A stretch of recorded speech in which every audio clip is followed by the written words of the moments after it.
جو اس وقت طالبان ہیں یہ حضرت شیخ الہند رحمۃ اللہ علیہ کی تحریک سے جو لوگ جڑے ہوئے تھے آزادی ہند کے لیے اور آزاد قبائل کے اندر کام ہو رہا تھا، یہ ان کی اولاد ہے یا اولاد کی اولاد ہے۔ طالبان تنہا وہ لوگ ہیں کہ جو ملک کے اندر یہ کہتے ہیں کہ ہم جہاد آزادی وطن کر رہے ہیں، جس طرح ہمارے ملک کے اندر جہاد آزادی وطن ہوا ہے۔ یہ قوم ایسی ہے کہ وہ کسی غیر کے تسلط کو اس نے کبھی قبول کیا ہی نہیں۔ آج یہ سب حضرت شیخ الہند رحمۃ اللہ علیہ کی تحریک سے جڑے ہوئے لوگ تھے۔ اب حضرت شیخ الہند رحمۃ اللہ علیہ کہیں گے اسی لیے یعنی استعمار غیر طاقت کے چنگل میں ملک پھنسا ہوا تھا، آزادی کے لیے کام کیا تھا، اسی طریقے پر ہم بھی ان کے راستے پر چل رہے ہیں۔ بس اتنی بات ہے، اگر ملک میں وہ امن و امان قائم کرتے ہیں ہر آدمی کی، چاہے وہ ان کا اپنا ہے یا اقلیت کا فرد ہے، عزت بھی محفوظ ہے، مال بھی محفوظ ہے، جان بھی محفوظ ہے، اگر وہ اس طریقے پر چلتے ہیں ہم تالی بجائیں گے، ہم کہیں گے بہت اچھا ہے۔ میرے خیال میں ایسی بات نہیں ہے۔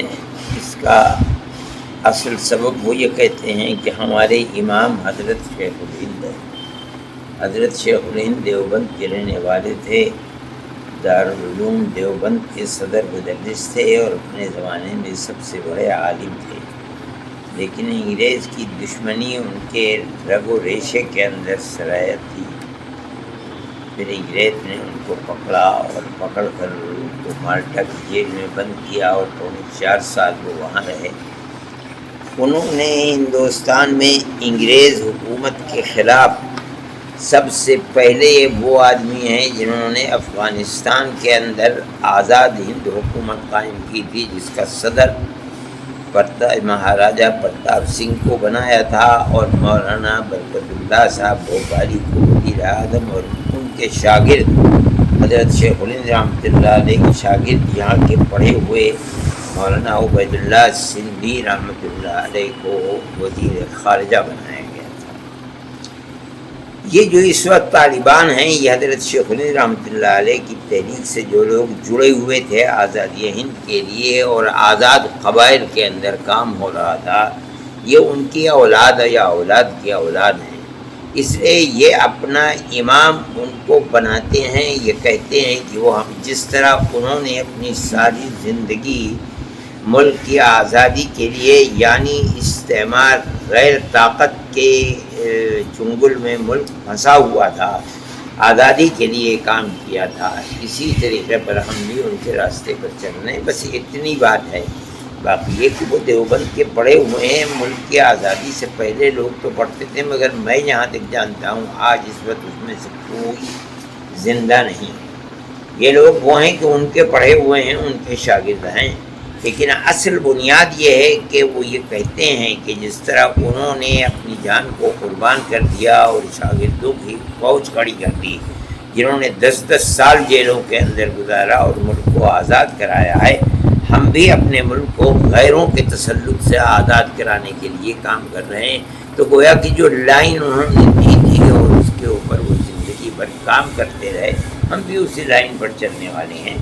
لوگ یہ سمجھتے ہیں کہ یہ لوگ دیوبند کے پڑھے ہوئے ہیں، دیوبند کے پڑھے ہوئے نہیں ہیں۔ ملک کی آزادی کے بعد کہاں تھا؟ اب تو کچھ ویزا چونکہ گورنمنٹ انڈیا کی ان سے جڑی ہوئی تھی اور ان کے ساتھ ان کے تعلقات تھے، وہاں کام بھی کر رہی تھی حکومت ہند۔ اس بنیاد کے اوپر کچھ لڑکوں کو ویزا مل جاتا ہے، لیکن اس زمانے میں تو کسی کو بھی ویزا نہیں ملا۔ نہیں جانتا ہوں کون لوگوں کے سامنے ہے، پھر پرستی کی ہوا چل رہی ہے۔ یہ کہا جاتا ہے کہ دارالعلوم دیوبند دہشت گردی کا اڈا ہے، لیکن ہماری تو تعلیمات کھلی ہوئی ہیں، 24 گھنٹے دروازے کھلے رہتے ہیں۔ جب ہم پڑھاتے ہیں تو ہمارے سبق میں کوئی بھی حاضر ہو آ جائے، کوئی بھی چیز نہیں ہے، اور سبق کو سن لیں۔ ہم کیا کرتے ہیں رات اور دن، کتنے لوگ ہیں جو ہمارے ساتھ رہتے ہیں اور گورنمنٹ کے وہ پھر ہیں، ہمیں تو کبھی بھی کوئی پرواہ نہیں ہوتی تھی کہ ہم تو جو سبق دیتے ہیں وہ میل ملاپ کا مذہب سے اوپر اٹھ کر کے ہر آدمی کے ساتھ میل ملاپ کا ہمارا وہ ہے۔ ہم نے تو کبھی کوئی ایسی چیز ہی نہیں دی۔ لوگ کہتے ہیں کہ یہ مرکز بنانے جا رہی ہے گورنمنٹ، کیا کر رہی ہے، کیا کر رہی ہے؟ ہم کہتے ہیں گورنمنٹ کو اختیار ہے کہ ہمارے اوپر اس کا کوئی اثر نہیں پڑتا. جو ہم پڑھاتے ہیں وہ 14ویں رات کی چاند کی طرح روشن ہے. جس کا جی چاہے آئے ہمارے سبق کے اندر بیٹھ جائے. ہم تو پیار و محبتی کی ترقی کرتے ہیں، اور اسلام دنیا میں جو جنگل کی آگ کی طرح پھیلا ہے وہ کوئی دشمنی سے تھوڑی پھیلا ہے، وہ تو پیار و محبتی کے ساتھ پھیلا. دنیا کے ہر قوم نے اس کو قبول کیا ہے. لوگ یہ سوال کرتے ہیں کہ ہم گورنمنٹ کے وہاں کی گورنمنٹ کے طالبان کے سے محبت رکھنے والے اور ہم ان کے بارے میں اچھی رائے رکھتے ہیں، یہ بھی غلط ہے. ہم تو کسی کے بارے میں بھی کوئی رائے نہیں رکھتے. یہ تو مستقبل بتائے گا کہ وہ کیا کر رہے ہیں اور انہوں نے اپنے ملک کو کیا کس طرح سے چلایا ہے. دیکھیے یہ ایک کھلی ہوئی بات ہے کہ جو دو چیزیں بڑی بنیادی ہیں کسی بھی حکومت کے لیے. ایک تو یہ ہے کہ ملنے جلنے والے جتنے بھی لوگ ہیں ان کے اندر میل ملاپ اور محبت کو پیدا کرے. آپس میں دشمنی کو جنم دینا یہ کوئی چیز نہیں ہے. میل ملاپ کسی بھی طبقے کے اندر، اقلیت اور اکثریت کے اندر، ان کے ملک میں بھی اقلیت اور اکثریت ہے. اگر وہ ہر اقلیت کے فرد اور اکثریت ایک ہی پیمانہ رکھتے ہیں، کسی کے حق کو نہیں مارتے بلکہ ملک کی ترقی کی سطح کے اندر معاشی اعتبار سے، تعلیمی اعتبار سے، رہن سہن کے اعتبار سے اگر ایک پیمانہ ہے، دو پیمانے نہیں ہیں، ہم ان کی تعریف کریں گے.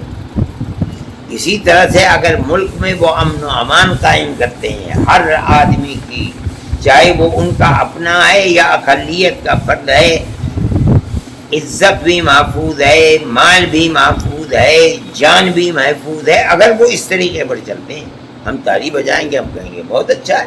اور اگر اس طریقے پر نہیں چلتے تو دنیا ان کی مخالف ہوگی، ہم بھی اسی رائے کے اندر کھڑے ہوئے ہوں گے. اچھا حضرت، ایک سوال اور ہے کہ جب دارالعلوم سے پوری دنیا میں لوگ پڑھ کر گئے، دنیا میں سوچ کو مطلب کہنے کا ہے طالبان سے ہی جوڑنا حکومت کو یا اور کسی نہیں، دنیا میں جو لوگ گئے ہیں پڑھ کر کے وہ اپنا کام کر رہے ہیں. جس ملک کے اندر بھی بیٹھے ہوئے ہیں اس ملک کے اندر اپنا کام کر رہے ہیں، یعنی اپنے دین کا کام کر رہے ہیں. طالبان تنہا وہ لوگ ہیں کہ جو ملک کے اندر یہ کہتے ہیں کہ ہم جہاد آزادی وطن کر رہے ہیں، جس طرح ہمارے ملک کے اندر جہاد آزادی وطن ہوا ہے. یہ قوم ایسی ہے کہ وہ کسی غیر کے تسلط کو اس نے کبھی قبول کیا ہی نہیں، آج بھی وہ قبول نہیں کر رہے ہیں. اس کو وہ دیوبند سے جوڑتے ہیں، وہ حضرت شیخ الہند رحمۃ اللہ علیہ کے تحریک سے جوڑتے ہیں. جو میں نے کہا کہ وہ تحریک جا کر کے افغانستان میں رنگ لائی تھی، اور ایک طبقہ تھا جو ان کے ساتھ کھڑا ہو گیا تھا افغانستان کے اندر، اور انہوں نے جا کر کے وہاں آزاد ہند حکومت قائم کر دی تھی. یہ سب حضرت شیخ الہند رحمۃ اللہ علیہ کی تحریک سے جڑے ہوئے لوگ تھے. اب حضرت شیخ الہند رحمۃ اللہ علیہ کے اسی لیے جب حضرت شیخ الہند رحمۃ اللہ علیہ کے انتقال کے اوپر جو وہاں ان لوگوں نے تعزیت کا جلسہ کیا تھا، اس کے اندر افغانستان کے بالکل بالا تر اونچے سے اونچا آدمی موجود تھا. تو اس وقت کے جو حاکم تھے انہوں نے کہا تھا کہ چیزے کے شیخ الہند نہ تما کر آ رہا تمام کرم. جس چیز کو شیخ الہند پورا نہیں کر سکے اور دنیا سے چلے گئے، میں اس چیز کو پورا کروں گا. آج اس کا پھل دیکھنے کو آ رہا ہے. وہ قوم کھڑی ہو گئی، لیکن وہاں اقلیت اور اکثریت ہے. اس لیے کہ یہ جو لوگ طالبان جن کو کہا جاتا ہے یہ سب پشتو بولنے والے ہیں، جو جنوبی افغانستان کے ہیں. شمالی افغانستان جو اوپر ہے اور روس کی ریاستوں سے ملتا ہے، تاجکستان اور اس کے درمیان میں تو صرف ایک دریا ہے، ادھر تاجکستان ہے ادھر افغانستان ہے. یہاں کے لوگ فارسی بولنے والے ہیں. ہمارا ماننا یہ ہے کہ حکومت کامیاب جب ہے جب ان دونوں کے درمیان میں ایک پیمانہ ہو، دو پیمانے نہ ہو. جب یہ صورت ہوگی تو ہم کہیں گے کہ حکومت کامیاب ہے. اور اگر یہ نہیں ہوتی ہے تو ہم سمجھتے ہیں جس سے دنیا کی حکومتوں کے اندر اکثریت اقلیت کے حقوق کو مارتی ہے، یہ بھی مار رہے ہیں اور کہتے ہیں کہ اسلامی انقلاب ہے. یہ اسلامی انقلاب نہیں ہوتا. اچھا، ہم حضرت یہ بھی دیکھ رہے ہیں جو ہندوستان کی میڈیا ہے، جو اصل چیز ہے وہ قرار ہوا ہے طالبان سے امریکہ کا. طالبان پہ ہندوستان کی گورنمنٹ نے سائن بھی اس چیز کو نہیں بتا رہی. ہم نہیں جانتے ہیں کہ کیا ہوا ہے اور کیا سائن کیے ہیں. ہم اس کے اندر کچھ بول بھی نہیں. یہ سیاسی معاملات ہیں، انہوں نے کیا کیا ہے کیا نہیں کیا ہے ہم اس چیز کو دیکھ ہی نہیں رہے. ہم تو یہ دیکھ رہے ہیں کہ جو کام ہوا ہے آیا وہ صحیح طریقے پر اپنے یعنی کام کو کرتا ہے یا نہیں کرتا ہے. ہمارے نزدیک اس کی بنیادیں دو ہیں.